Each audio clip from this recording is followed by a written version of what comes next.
ಇವ್ರನ್ನ ಯಾವುದೇ ಕಾರಣಕ್ಕೂ ನಂಬಕ್ ಹೋಗ್ಬೇಡಿ. ಇವ್ರಾಗ ಆಫೀಸಲ್ಲಿ ಹೋಗಿ ಮಾತಾಡಕ್ ಹೋದ್ರೆ ಇವ್ರ ಮೇಲೆ ಕೇಸ್ ಮಾಡೋ ಕೆಲಸ ಮಾಡ್ತಾರೆ. ನಾವು ಕೊಡಲ್ಲ, ನಿಮ್ಮ ಕೈಯಲ್ಲಿ ಏನು ಮಾಡ್ತಿರೋ ಮಾಡ್ಕೊಳ್ರಿ ಅಂತ.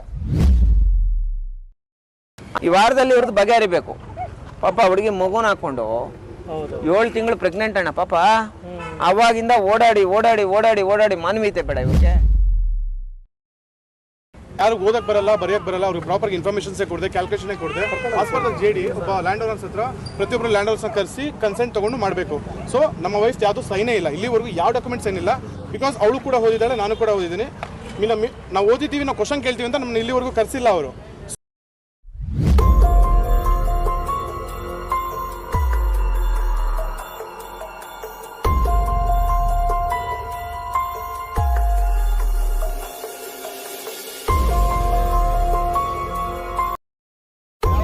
ಇರ್ತೀವಿ, ದಯವಿಟ್ಟು ರೈತರು ಈ ಜೆಡಿಗಳನ್ನ, ಜೈಂಟ್ ವೆಂಚರ್ಸ್ನ ಮತ್ತು ಈ ಬಿಲ್ಡರ್ಗಳನ್ನ ಇವ್ರನ್ನ ಯಾವುದೇ ಕಾರಣಕ್ಕೂ ನಂಬಕ್ಕೆ ಹೋಗಬೇಡಿ. ನೀವು ಮಾರಂಗಿದ್ರೆ ಔಟ್ರೇಟ್ ಕೊಟ್ಟು ಮಾರ್ಬಿಡ್ರಿ. ಯಾವುದೇ ಕಾರಣಕ್ಕೂ ಇವ್ರಿಗೆ ನೀವು ಜೆಡಿಗಳಿಗೆಲ್ಲ ಕೊಟ್ಟು ಅವ್ರು ನಂಬೋ ಅಂಥ ಕೆಲಸ ಮಾಡಬೇಡಿ ಅಂತ ಹೇಳ್ಬಿಟ್ಟು ಹೇಳಿದ್ವಿ. ಈ ವಿಚಾರಕ್ಕೆ ಸಂಬಂಧಪಟ್ಟಂಗೆ ನಾವು ಸುಮಾರು ವರ್ಷಗಳಿಂದ ಹೋರಾಟ ಮಾಡ್ಕೊಂಡು ಬರ್ತಾ ಇದ್ದೀವಿ. ಒಂದಷ್ಟು ವರ್ಷ ನಾವೇನು ಮಾಡಿದ್ವಿ, ಇವ್ರ ರಿಜಿಸ್ಟ್ರೇಷನ್ಗಳೇ ಸ್ಟಾಪ್ ಮಾಡಿದ್ವಿ. ಆದರೆ ಅವರು ಬಲ ಪ್ರಯೋಗ ಮಾಡಿಕೊಂಡು ಬೇರೆ ಬೇರೆಯವ್ರಿಗೆಲ್ಲ ಲಂಚಗಳೆಲ್ಲ ಕೊಟ್ಕೊಂಡು ಬೇರೆ ಥರ ರಿಜಿಸ್ಟ್ರೇಷನ್ ಮಾಡ್ಕೊತಾ ಇದ್ರು. ಈಗ ಇಲ್ಲಿನೋ ಆ ಥರದ್ದೇ ಒಂದು ಘಟನೆ ನಡೆದೈತಿ. ಇವರು ನೋಡಿ ರೈತರು, ಇವ್ರ ಹತ್ರ ಏನು ಮಾಡಿದ್ದಾರೆ, SLV ಗೋಲ್ಡನ್ ಬಿಲ್ಡರ್ಸ್ ಇವ್ರೇನು ಮಾಡ್ತಾರೆ, ಹಿಂದೆ ನೋಡಿ ಅಲ್ಲಿ ಕಾಣಿಸ್ತೈತೆ ಬಿಲ್ಡಿಂಗು, ಇದನ್ನ ಕಟ್ತಾರೆ. ಇದನ್ನ ಕಟ್ಟುವಾಗ ಇವ್ರಿಗೇನು ಹೇಳ್ತಾರೆ, ನೀವು ನಮ್ಗೆ ಲ್ಯಾಂಡ್ ಕೊಡಿ, ಅದರಲ್ಲಿ ನಮಗೆ 60%, ನಿಮ್ಗೆ ನಾವು 40% ಕೊಡ್ತೀವಿ ಅಂತ ಹೇಳ್ಬಿಟ್ಟು ಈಗ ಇವ್ರಿಗೇನು ಮಾಡಿದ್ದಾರೆ ಅಂದರೆ ಕೇವಲ 29% ಕೊಟ್ಟು 11% ಕೊಟ್ಟಿಲ್ಲ. 11% ಇವ್ರು ಕೊಟ್ಟಿಲ್ಲ. ಇವರೇನಾದರೂ ಮಾತಾಡೋಕ್ಕೇನಾದರೂ ಹೋದರೆ ಅವ್ರ ಕೈಯಲ್ಲಿ ಪೊಲೀಸವರು ದುಡ್ಡು ಕಾಸು ಬೇಕಾದಷ್ಟು ಐತಿ. ಇವ್ರ ಹಸ್ಬೆಂಡ್ ಇವರೇನಾದರೂ ಲೀಗಲಾಗಿ ನಾವು ಫೈಟ್ ಮಾಡಬೇಕು, ಮೇಲಲ್ಲಿ ಇವ್ರಿಗೊಂದು ಮೇಲ್ ಹಾಕ್ತಾರೆ, ನೀವು ಬಂದು ನಮ್ಮ ಆಫೀಸಲ್ಲಿ ಮಾತಾಡ್ರಿ ಅಂತ. ಇವ್ರಾಗ ಆಫೀಸಲ್ಲಿ ಹೋಗಿ ಮಾತಾಡೋಕೆ ಹೋದ್ರೆ ಇವ್ರ ಮೇಲೆ ಕೇಸ್ ಮಾಡೋಂಥ ಕೆಲಸ ಮಾಡ್ತಾರೆ. ಹಂಗಾಗಿ ನಾವೇನು ಮಾಡ್ತೀವಂದರೆ ಯಾರು ಇವ್ರಿಗೆ ಫಸ್ಟು SLV ಗೋಲ್ಡನ್ ಬಿಲ್ಡರ್ಸ್ ಯಾರಿದ್ದಾರೆ ಇವ್ರು ನಂಬಕ್ಕೆ ಹೋಗ್ಬೇಡಿ. ನೀವು ಯಾರ್ಯಾರು ಇಲ್ಲಿ ಬಿಲ್ಡಿಂಗ್ ಕೊಟ್ಟಿದ್ದೀರಾ, ನೀವು ಯಾರ್ಯಾರು ಜಮೀನು ಕೊಟ್ಟಿದ್ದೀರಾ, ನೀವು ಯಾರ್ಯಾರು ಇವ್ರ ಹತ್ರ ಅಗ್ರಿಮೆಂಟ್ ಹಾಕ್ಕೊಂಡಿದ್ದೀರೋ ಪ್ರತಿಯೊಬ್ಬರಿಗೂ ಮೋಸ ಆಗ್ತೈತಿ. ಅವ್ರು ನಂಬಕ್ಕೆ ಹೋಗ್ಬೇಡಿ. ಫಸ್ಟು SLV ಗೋಲ್ಡನ್ ಟವರ್ಸ್ ಅವ್ರು ನಂಬೇಡ್ರಿ. ಒಂದು.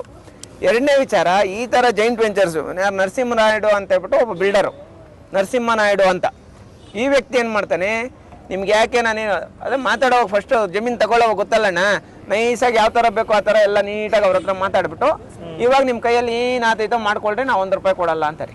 ನೋಡಿ ಅವ್ನು ಕೊಡಬೇಕಾಗಿರೋಂಥ ಬ್ಯಾಲೆನ್ಸು ಇಷ್ಟು ಸ್ಕ್ವೇರ್ ಫೀಟು 2534.44 ಸ್ಕ್ವೇರ್ ಫೀಟು ಇವ್ರಿಗಿನ್ನ ಬ್ಯಾಲೆನ್ಸ್ ಇದೆ.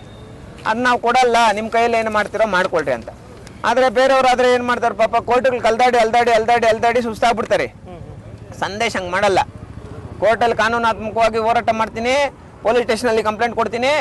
ಅದಕ್ಕಿಂತ ಇಂಪಾರ್ಟೆಂಟ್ ಏನಂದರೆ ಈ ಲೇಔಟ್ ಮುಂದೆ ಬಂದು ಕುತ್ಕೊತೀನಿ. ಈ ವಾರದಲ್ಲಿ ಇವ್ರದ್ದು ಬಗೆಹರಿಬೇಕು. ಪಾಪ ಹುಡುಗಿ ಮಗುನ ಹಾಕೊಂಡು 7 ತಿಂಗಳು ಪ್ರೆಗ್ನೆಂಟ್ ಅಣ್ಣ ಪಾಪ. ಅವಾಗಿಂದ ಓಡಾಡಿ ಓಡಾಡಿ ಓಡಾಡಿ ಓಡಾಡಿ ಮಾನವೀಯತೆ ಬೇಡ ಇವ್ರಿಗೆ. ಮಾನವೀಯತೆ ಅನ್ನೋದು ಇರಬೇಕಲ್ಲ ಅಂಥ ಮಕ್ಕಳಿಗೆ. ನೋಡಿ ಇಂಥವ್ರಿಗೆ ಅವ್ರಿಗೇನು ಶೇರ್ ಬರಬೇಕು, ನೀವೇನು 40% ಮಾತಾಡಿದ್ದೀರ ಅವ್ರು ಕೊಟ್ಬಿಡ್ರಿ. ಪ್ರೆಸೆಂಟ್ ಏನು ರೇಟ್ ನಡೀತೈತೆ ಆ ರೇಟ್ ಪ್ರಕಾರ ಕೊಟ್ಬಿಡ್ರಿ. ನಾವಿಲ್ಲ ನಮ್ಮ ಮೇಲೆ ಕೇಸುಗಳಾಗಲೇನ ಪರವಾಗಿಲ್ಲ, ನಾವು ಬಂದು ಇಂಥ 420 ಕೆಲಸ ಮಾಡೋರ ಮೇಲೆ ಅದೇ ಬಿಲ್ಡಿಂಗ್ ಮುಂದೆ ನಿಂತ್ಕೊಂಡು ಬೃಹತ್ ಮಟ್ಟದಲ್ಲಿ ನಮ್ಮ ಅಂಬೇಡ್ಕರ್ ಸೇವಾ ಸಮಿತಿಯಿಂದ ನಾವು ಹೋರಾಟ ಮಾಡ್ತೀವಿ.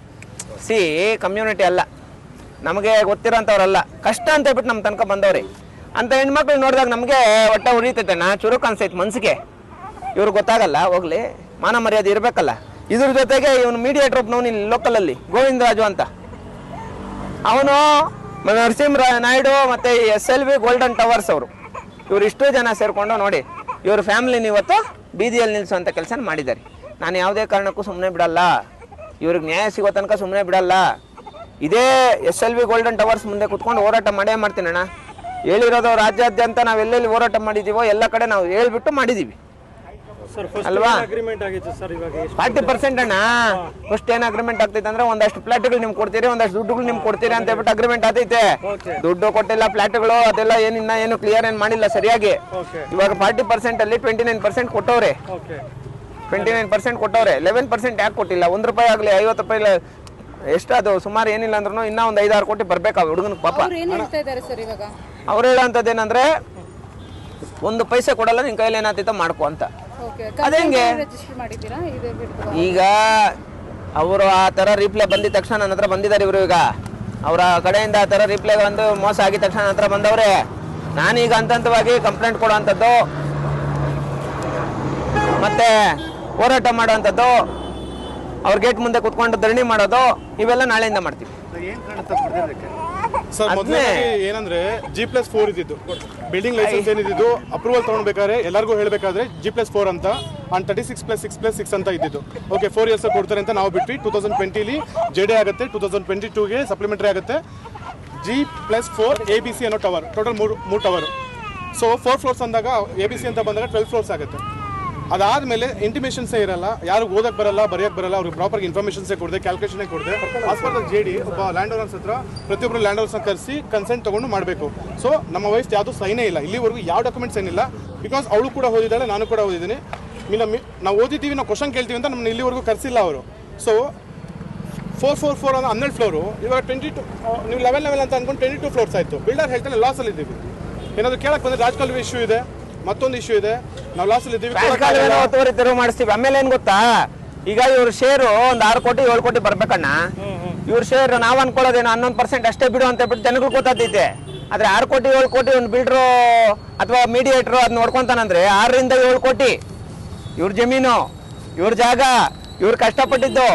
ಯಾವನ ಸೆಂಟ್ರಲ್ ಬರೋನು 5 ರಿಂದ 6 ಕೋಟಿ ಹೊಡ್ಕೊಂತಾನೆ ಅಂದ್ರೆ ಅದಕ್ಕೆ ಅರ್ಥ ಏನು? ಇಂಥದಕ್ಕೆ ಕಡಿವಾಣ ಹಾಕ್ಬೇಕು ಅಂತ ನಾನು ಹೇಳ್ತಾ ಇರೋಂಥದ್ದು. ಅರ್ಥ ಆಯ್ತಲ್ವಾ? ಈಗ ನಾವು ನಮ್ಮದೇನಂದ್ರೆ ಇಮಿಡಿಯೇಟ್ ಆಗಿ ಇವ್ರಿಗೆ ನ್ಯಾಯ ಸಿಗ್ಬೇಕು ಸರ್. ಇಲ್ಲ ನಿಮಗೆ ಮುಂದೆ ಹೇಳ್ತಾ ಇದ್ದೀವಿ, ಅದೇ ಗೇಟ್ ಮುಂದೆ ಕುತ್ಕೊಂಡು ಹೋರಾಟ ಮಾಡೇ ಮಾಡ್ತೀವಿ, ಅದರಲ್ಲಿ ಡಿಫ್ರೆನ್ಸ್ ಇಲ್ಲ. ಎಲ್ಲ ನಮಸ್ಕಾರ, ನನ್ನ ಹೆಸರು ಸತೀಶ್ ಅಂದ್ಬಿಟ್ಟು. ಸೊ ಇವತ್ತು ಇಲ್ಲಿ ನಿಂತಿದ್ದೀವಿ SLV ಗೋಲ್ಡನ್ ಟವರ್ಸ್ ಅಂತ ಒಂದು ಬಿಲ್ಡಿಂಗ್ ಮುಂದೆ. ಸೊ ನಮ್ಮ ಫ್ಯಾಮಿಲಿಯವ್ರು ಬಂದು ಇಲ್ಲಿ JD ಕೊಟ್ಟಿದ್ವಿ. ಸೊ ಎಲ್ಲರಿಗೂ ಗೊತ್ತಿದೆ JD ಅಂದಾಗ ಒಂದು ಪರ್ಸೆಂಟೇಜ್ಗೋಸ್ಕರ ಕೊಟ್ಟಿರ್ತೀವಿ. 60-40 ಒಂದು ಪರ್ಸೆಂಟ್ ಕೊಟ್ಟಿದ್ವಿ. ಸೊ ಆಲ್ಮೋಸ್ಟ್ 6 ಇಯರ್ಸ್ ಆಯಿತು ನಾವು ಕೊಟ್ಟು. 6 ಇಯರ್ಸ್ ಮುಂಚೆ 4 ಇಯರ್ಸಲ್ಲಿ ಕಂಪ್ಲೀಟ್ ಆಗುತ್ತೆ ಅಂತ ಹೇಳಿದ್ರು. ಅದಾದಮೇಲೆ ನಾವು ಏನೇ ಇನ್ಫಾರ್ಮೇಷನ್ ಕೇಳಿದ್ರು, ಯಾವುದೇ ಡಾಕ್ಯುಮೆಂಟ್ ಕೇಳಿದ್ರು, ಇಲ್ಲಿವರೆಗೂ ಒಂದು ಡಾಕ್ಯುಮೆಂಟ್ ಅವ್ರು ಕೊಟ್ಟಿಲ್ಲ. ಅವ್ರು ಅದಕ್ಕೆ ಪ್ರೂಫ್ ಕೊಡಬೇಕು ಫಸ್ಟು ಕೊಟ್ಟಿದ್ದೀವಿ ಅಂತ. ಅದಾದಮೇಲೆ ABC ಅನ್ನೋ ಒಂದು ಟವರ್ ಇರುತ್ತೆ. ಸೊ ಅಂದರೆ G+4 ಅಂತ ಬಂದು 3 ಬಿಲ್ಡಿಂಗ್ ಇರುತ್ತೆ. ಸಡನ್ನಾಗಿ ಚೇಂಜ್ ಆಗುತ್ತೆ, ಪ್ಲಾನ್ಸ್ ಎಲ್ಲ ಚೇಂಜ್ ಆಗುತ್ತೆ. ಕೇಳಕ್ಕೆ ಬಂದಾಗ ನಾವು ಯಾವ ಡಾಕ್ಯುಮೆಂಟೇಷನ್ ಕೊಡೋಕ್ಕಲ್ಲ, ಬಿಕಾಸ್ ನನ್ನ ಹತ್ರ ಆಡಿಯೋ ಕೂಡ ಇದೆ. ಯಾವುದೇ ಡಾಕ್ಯುಮೆಂಟೇಷನ್ ನಾವು ಯಾರಿಗೂ ಕೊಡೋಕ್ಕಾಗಲ್ಲ, ಬಿಕಾಸ್ ಅದು ಮಿಸ್ಲೀಡ್ ಆಗುತ್ತೆ ಹಾಗೆ ಅಂತಾರೆ. ಸರಿ ಆಯಿತು, ಇವಾಗ ನಾವು ಕೊಟ್ಟಿದ್ದೀವಲ್ಲ, ನಮ್ಮದು ಪ್ರಾಪರಾಗಿ ನಮ್ಮದು ಸೇವ್ ಆಗಬೇಕು. ಪ್ರಾಪರಾಗಿ ಯಾವಾಗ ಕೊಡ್ತೀರಂತ ಹಾಗೆ ಅಂತ ಕೇಳ್ತೀವಿ. ಅದಾದಮೇಲೆ ಸರಿ ಆಯಿತು ಆಮೇಲೆ ಕೊಡ್ತೀವಿ ಅಂತ ಹೇಳ್ತಾರೆ. ಬಟ್ ಯಾವುದೇ ಒಂದು ಸಪ್ಲಿಮೆಂಟ್ರಿ ಎಕ್ಸಿಕ್ಯೂಟ್ ಆದಮೇಲೆ ಬಿಲ್ಡಿಂಗ್ ಕನ್ಸ್ಟ್ರಕ್ಷನ್ ಸ್ಟಾರ್ಟ್ ಮಾಡ್ತಾರೆ. ಬಟ್ ಇವರು 3 ಸಪ್ಲಿಮೆಂಟ್ ಅಂದರೆ ಅಲಾಟ್ಮೆಂಟ್ ಲೆಟರ್ ಚೇಂಜ್ ಮಾಡಿದ್ದಾರೆ 3 ಸಲ. UDS ಅಂತ ಬಂದಾಗಲೂ ಅಷ್ಟೇ 416 ಇರುತ್ತೆ, 414 ಆಗುತ್ತೆ, 411 ಆಗುತ್ತೆ. ಅದಕ್ಕೂ ಕ್ಲಾರಿಟಿ ಇಲ್ಲ. ಯಾವುದೇ ಡಾಕ್ಯುಮೆಂಟೇಷನ್ ಕೇಳಕ್ಕೆ ಬಂದರೆ ನಿಮಗೆ ಅಧಿಕಾರ ಇಲ್ಲ ಅನ್ನೋದು, ಇಲ್ಲ ನನ್ನ ವೈಫ್ ಅಧಿಕಾರ ಇಲ್ಲ ಅನ್ನೋದು, ಅವ್ರ ತಾಯಿ ಬರಲಿ ಅನ್ನೋದು ಮತ್ತೊಬ್ಬರು. ಬಟ್ ಅವ್ರಿಗೆ ಯಾರಿಗೂ ಓದಕ್ಕೆ ಬರಲ್ಲ, ಬರೆಯೋಕ್ಕೂ ಬರಲ್ಲ. ಇವನ್ ಕನ್ನಡ ಗೊತ್ತಿಲ್ಲ, ಅವ್ರಿಗೆ ಓದೋಕ್ಕೂ ಬರೆಯೋಕ್ಕೂ ಬರಲ್ಲ. ಸೊ ಹಾಗಿದ್ದಾಗ ಅವ್ರು ಕನ್ಸೆಂಟ್ ಹೆಂಗೆ ತೊಗೊತಾರೆ ಅಂಡ್ ಅದು ಕ್ಲಾರಿಟಿನೇ ಇಲ್ಲ. ಅದನ್ನು ಕೇಳಕ್ಕೆ ಬಂದಾಗ ರೌಡಿಸಮ್ ಮಾಡ್ತಾರೆ. ಆಮೇಲೆ ಹೆಣ್ಮಗುನ ಬಿಡೋದು ಮಾತಾಡೋಕ್ಕೆ. ಮ್ಯಾನೇಜ್ಮೆಂಟ್ ಅವರು ಕ್ಲಾರಿಟಿ ಕೊಡೋಕೆ ಒಂದು ಹೆಣ್ಮಗುನ ಇಕ್ಕಿದ್ರೆ ಅಂದಮೇಲೆ ಅಫ್ಕೋರ್ಸ್ ನಮ್ಗೆ ಲಾಸ್ ಆಗ್ತಿರ್ಬೇಕಾದ್ರೆ ನಮ್ಮದು ಒಂದು ಸಂಕಟ ಇರುತ್ತೆ, ಕೇಳ್ತೀವಿ, ವಾಯ್ಸ್ ರೇಸ್ ಆಗೇ ಆಗುತ್ತೆ. ಅದನ್ನು ಅವರು ಥ್ರೆಟನಿಂಗ್ ಮಾಡ್ತಾ ಇದೀವಿ ಅನ್ನೋದು, ಮತ್ತೊಂದು ಮಾಡ್ತಾ ಇದೀವಿ ಅನ್ನೋದು ಎಷ್ಟೊಂದು ಸಲ ಕೇಳಿದ್ದೀವಿ. ಲ್ಯಾಂಡ್ ಓನರ್ಸ್ ಎಲ್ಲನೂ ಕರೆಸಿ ಮಾತಾಡಿ ಅಂತ ಎಲ್ಲರೂ ಒಪ್ಕೊಂಡಿದ್ದಾರೆ, ಸೈನ್ ಮಾಡಿದ್ದಾರೆ. ಬಟ್ ಡಾಕ್ಯುಮೆಂಟೇ ಪ್ರೊವೈಡ್ ಮಾಡಿಲ್ಲ ಅಂದಮೇಲೆ ಅವ್ರಿಗೆ ಕ್ಯಾಲ್ಕುಲೇಷನ್ಸ್ ಹೇಗೆ ಗೊತ್ತಾಗುತ್ತೆ? ಯಾಕೆಂದರೆ ಇವತ್ತು ಎಲ್ಲರಿಗೂ ಗೊತ್ತಿದೆ, ಒಂದು ಬ್ಯಾಂಗ್ಳೂರಲ್ಲಿ 30-40 ಸೈಟ್ ತೊಗೊಬೇಕಂದ್ರೆ ಎಷ್ಟು ಕಷ್ಟ ಇದೆ. ಒಂದು ಮಿನಿಮಮ್ 60 ಲ್ಯಾಕ್ ಯಾರು ಬೇಕು, ಅವ್ನು ಕಟ್ಟಬೇಕು ಅಂದರೆ 1 ಕೋಟಿ ಯಾರು ಆಗುತ್ತೆ. ಇವತ್ತು ಇಲ್ಲಿ ಒಂದು 2,500 ಸ್ಕ್ವೇರ್ ಫೀಟು. ಸೊ ಅವ್ರು ಪ್ರಮೋಟ್ ಮಾಡೋ ಪ್ರಕಾರ 13,000 ಇದೆ. ಸೊ ಆ ಥರ ಹೋದಾಗ 3 to 4 CR ಆಗುತ್ತೆ. ಸೊ ಇವಾಗ ನಮ್ಮ ಮಚ್ಚ ಅಂತ ಬಂದಾಗಲೂ ಅವ್ನು 1,000ಕ್ಕೆ ಆಟೋ ಓಡಿಸ್ತಾನೆ. ಈಗ ನಾವು ಸಂಕಟ ಆಗಲ್ವ, ನಾವು ಹೆಂಗೆ ಬಿಡೋಕ್ಕಾಗತ್ತೆ ಇವ್ರ ಹತ್ರ? ಆ್ಯಂಡ್ ಹಾಗೆ ನಾವು ಜಾಸ್ತಿ ಕೇಳ್ತಾ ಇಲ್ಲ. ನಾವು ಎಷ್ಟು ಕೊಟ್ಟಿದ್ದೀವಿ? 5 ರೂಪಾಯಿ ಕೊಟ್ಟಿದ್ದೀನಪ್ಪ ನಿಮಗೆ, ನಂಗೆ 5 ರೂಪಾಯಿ ಕೊಡು, ಇಷ್ಟು ವರ್ಷ ಕಾಯ್ದಿದ್ದೀವಿ, ಓಕೆ ಲಾಭ ಬೇಡ ನಮಗೆ, ನಾವೇನು ಕೊಟ್ಟಿದ್ದೀವಿ ಅದನ್ನು ಕೊಡು. ಅದನ್ನು ಕೊಡೋಕ್ಕಲ್ಲ, ಕಮ್ಮಿ ಹೇಗೆ ಅಕ್ಸೆಪ್ಟ್ ಮಾಡೋಕ್ಕತ್ತೆ? ಆ ಕಮ್ಮಿನ ಅಕ್ಸೆಪ್ಟ್ ಮಾಡಬೇಕಾದ್ರೂ ಕೂಡ ದೌರ್ಜನ್ಯ ಮಾಡ್ತಿರೋದವರು. ಏನು ಮಾಡ್ಕೋ ಕೊಡಲ್ಲ, ಏನಾಗುತ್ತೆ? ನಮ್ಗೆ ದೊಡ್ಡವ್ರ ಇನ್ಫ್ಲೂಯೆನ್ಸ್ ಇದೆ, ನಾವು ನೋಡ್ಕೋತೀವಿ. ಹಾಗೆ ತುಂಬ ಮಾತಾಡಿದ್ದಾರೆ. ಇದು ಸಾಲ್ವ್ ಆಗಲಿ ನಾನು ಆಡಿಯೋಗಳು ರಿಲೀಸ್ ಮಾಡ್ತೀನಿ ಫರ್ದರ್. ಅವ್ರು ಮಾತಾಡಿದ್ದಾರೆ, ದೊಡ್ಡವ್ರ ಹೆಸರುಗಳನ್ನ ತೊಗೊಂಡಿದ್ದಾರೆ, ಮತ್ತೊಂದು ಏನೇನು ಮಾಡಿದ್ದಾರೆ ಎಲ್ಲದಕ್ಕೂ ಪ್ರೂಫ್ ಇದೆ. ಆ್ಯಂಡ್ ಇನ್ನೊಂದು ಅವ್ರಿಗೆ Feb ಮಂತಲ್ಲಿ ನನ್ನ ವೈಫ್ 7 months ಇದ್ದಾಗ ನಾನು ಬರೋಕ್ಕೆ ಸ್ಟಾರ್ಟ್ ಆಗಿದ್ದು, ನಮ್ಗೆ ಇಶ್ಯೂಗಳು ಗೊತ್ತಾಗಿದ್ದು. ನಮಗೆ ಕ್ಯಾಲ್ಕುಲೇಷನ್ ಯಾವಾಗ ಗೊತ್ತಾಗುತ್ತೆ ಅಂದರೆ ಬಿಲ್ಡಿಂಗ್ ಲೈಸೆನ್ಸ್ ನಮ್ಗೆ ಸಿಕ್ಕಾದ ಮೇಲೆ ಟೋಟಲ್ ಏರಿಯಾ ಎಷ್ಟಿದೆ, ಎಷ್ಟು ಕನ್ಸ್ಟ್ರಕ್ಟ್ ಮಾಡಿದ್ದಾರೆ, ನಮ್ಮ ಪರ್ಸೆಂಟೇಜ್ ಎಷ್ಟು ಬರಬೇಕು ಅಂತ ನಾವು ಕ್ಯಾಲ್ಕುಲೇಷನ್ ಹಾಕಿದ್ಮೇಲೆ ಅವರೇ ನಮ್ಗೆ ಕೊಡಬೇಕು. ಇವಾಗ ಫ್ಯಾಮಿಲಿ ದುಡ್ಡು ಇಸ್ಕೊಂಡಿದ್ದಾರೆ, ಮತ್ತೊಂದು ತೊಗೊಂಡಿದ್ದಾರೆ, ಬಿಲ್ಡರ್ ಮೀಡಿಯೇಟರ್ ಕೆಲಸ ಮಾಡ್ತಿದ್ದಾರೆ. ಅಂದರೆ ಅವ್ರು ದುಡ್ಡು ಇಸ್ಕೊಂಡಿದ್ರೆ ಸಾಲ್ವ್ ಮಾಡಿಬಿಡಿ ಅವ್ರಿಗೆ. ನಾವು ನಿಮಗೆ ಲ್ಯಾಂಡ್ ಕೊಟ್ಟಿದ್ದೀವಿ, ನಮ್ಮದು ಶೇರ್ ಇಲ್ಲಿಂದ ನಮಗೆ ಕೊಡಿ ಫಸ್ಟು. ಓದೋಕ್ಕೆ ಬರೋಕ್ಕೆ ಬರ್ದಿರೋ ಹತ್ರ ನೀವು ಮೋಸ ಮಾಡೋದಲ್ಲ. ಓದಿರೋ ಅಂಥ ಒಂದು ಫ್ಯಾಮಿಲಿ ನಾವಿರಬೇಕಾದ್ರೆ ನಮಗೆ ಇಷ್ಟ ಆಗ್ತಿದೆ ಅಂದರೆ ಇನ್ನು ಬೇರೆಯವ್ರಿಗೆ ಡಾಕ್ಯುಮೆಂಟೇಷನ್ಸೇ ಇಲ್ಲ, ಅವ್ರಿಗೆ ಏನು ಗೊತ್ತಾಗುತ್ತೆ, ಕ್ಯಾಲ್ಕುಲೇಷನ್ಸ್ ಏನು ಗೊತ್ತಾಗುತ್ತೆ, ಜೆ ಡಿ ಅಂದರೆ ಏನು, ಸಪ್ಲಿಮೆಂಟ್ರಿ ಅಂದರೆ ಏನು, ಬಿಲ್ಡಿಂಗ್ ಲೈಸೆನ್ಸ್ ಅಂದರೆ ಏನು, ರೇರ್ ಅಂದರೆ ಏನು, ಎಷ್ಟೋ ಜನಕ್ಕೆ ಏನು ಕ್ಲಾರಿಟಿನೇ ಇಲ್ಲ. ಸೊ ಈ ಥರ ಬಂದಾಗ ನಾವು ಫೈನಲ್ಗೆ 6 ಮಂತ್ ವೆಯ್ಟ್ ಮಾಡಿದ್ದೀವಿ. ಆಲ್ರೆಡಿ ಮಗು ಹುಟ್ಟಿದೆ, 2 ಮಂತ್ಸ್, ಇವಾಗ 6 ಮಂತ್ ಆಗಿದೆ, ಅಲ್ಲಿತಾನೇ ಇದ್ದೀವಿ. ಅವ್ರ ಹತ್ರ ಹೋಗಿ ಕೇಳಕ್ಕೆ ಬಂದಿದ್ದಕ್ಕೆ ಒಂದು ಹುಡುಗಿನ ಬಿಟ್ಬಿಟ್ಟು ಅವ್ರು ವಾಯ್ಸ್ ರೇಸ್ ಮಾಡಿಬಿಟ್ಟು ಏನು ಮಾಡ್ಕೊಂಚ ಮೀಡಿಯಾ ಮುಂದೆ ಹೋಗ್ತೀಯಾ, ಏನೂ ಆಗಲ್ಲ, ಪೊಲಿಟಿಕ್ಸ್ ಹತ್ರ ಹೋಗ್ತೀಯಾ, ನಮ್ಗೆ ಕಾಂಟ್ಯಾಕ್ಟ್ ಇದೆ, ಕೇಸ್ ಹಾಕು, ಮಾತಿದ್ರೆ ಕೇಸ್ ಹಾಕು ಅಂತಾರೆ. ಕೇಸ್ ಹಾಕು ಅಂತ ನನ್ನೇ ಅವರು ಇದು ಮಾಡ್ತಿದ್ದಾರೆ, ಪ್ರೊವೋಕ್ ಮಾಡ್ತಿದ್ದಾರೆ. ಯಾಕೆ ಅಂದರೆ ಒಳಗಡೆ ಹೊಂಟೋಗುತ್ತೆ ಮ್ಯಾಟ್ರು, ಪಬ್ಲಿಕ್ ಗೊತ್ತಾಗಲ್ಲ. ಸೊ ನಾವು ಸೋಷಿಯಲ್ ಮೀಡಿಯಾ ಕೂಡ ಹಾಕಿದ್ದೀವಿ, ಮತ್ತೊಂದು ಕಡೆನೂ ಹಾಕಿದ್ದೀವಿ. ಬಿಕಾಸ್ ಸಾಲ್ವ್ ಆಗಲಿ, ನಾವು ಅವ್ರಿಗೆ ಆಪ್ಷನ್ ನಾವು ಲಾಸ್ ಮಾಡಿಕೊಂಡು 4160ಗೆ ನಾವು ಅಕ್ಸೆಪ್ಟ್ ಮಾಡಿದ್ವಿ, ಇಲ್ಲ ಅಂತ ಹೇಳ್ತಿಲ್ಲ, 4160 ಅಕ್ಸೆಪ್ಟ್ ಮಾಡಿದ್ವಿ. ನಾವು ಇಲ್ಲಿ ಇರಲ್ಲ, ಇನ್ನು ನಮಗೆ ಕೊಟ್ಬಿಡಿ, ನಾವು ಆಚೆ ಹೋಗ್ಬಿಡ್ತೀವಿ, ಏನು ಮಾರ್ಕೆಟ್ ರೇಟ್ ಇದೆ ಕೊಟ್ಬಿಡಿ, ನಾವು ಆಚೆ ಹೋಗ್ತೀವಿ ಅಂತ ಹೇಳಿ ಕ್ಲಿಯರ್ ಮಾಡಿದ್ದು. MOU ಎಲ್ಲ ಬ್ರೀಚ್ ಮಾಡಿ ಫೈನಲ್ ಆಗಿ ಎಲ್ಲ ಮಾಡಿ ಇವಾಗ ಏನು ಆಗುತ್ತಾಗಿ. ಬಿಕಾಸ್ ಅವಾಗ 7th ಫ್ಲೋರ್ ಇತ್ತು, ಇವಾಗ 11th ಫ್ಲೋರ್ ಆಗಿದೆ. ಬಿಕಾಸ್ ಕಂಪ್ಲೀಷನ್ ಟೈಮ್ ಅದು. ಇವಾಗ ಯಾರೋ ಅನ್ಕೊಬೋದು ಕಂಪ್ಲೀಷನ್ ಆಗ್ತಿದೆ, ಲಾಭಕ್ಕೋಸ್ಕರ ಬಂದು ಜಗಳ ಆಗ್ತಿದ್ರೆ ಅಂತ. ಇವಾಗ ಅಟ್ಲೀಸ್ಟ್ ನಿಮಗೆ ದುಡ್ಡು ಬರಲಿಲ್ಲ ಅಂದ್ರೆ ರೆಸ್ಪೆಕ್ಟ್ ಆದ್ರೂ ಸಿಗಬೇಕಲ್ಲ. ಒಂದು ಹೆಣ್ಮಗು ಬಂದು ಮಾತಾಡಬೇಕಾದ್ರೆ ನಿಂಗೆ ಅಧಿಕಾರನೆಲ್ಲ ಹೋಗು ಅಂದಾಗ of course as a responsible person, as husband, of course as a family person ನಾನು ನಿಂತ್ಕೊಂಡು ಮಾತಾಡಲೇಬೇಕು. ಅದಕ್ಕೋಸ್ಕರ ನಾನು ನಿಂತ್ಕೊಂಡು ಮಾತಾಡಿದೆ. ಸೊ ಅದಕ್ಕೋಸ್ಕರ ಬಿಕಾಸ್ ಸಂದೇಶನೂ ಕೂಡ ನಾನು ಮೀಟ್ ಆಗಿ ಈ ಥರ ಒಂದು ಬರಬೇಕು ಅಂದಾಗ ಅವರು ಕೂಡ ಬಂದು ಇವತ್ತು ನ್ಯಾಯ ಕೊಡಿಸ್ತಾ ಇದ್ದಾರೆ. So this is the clarity.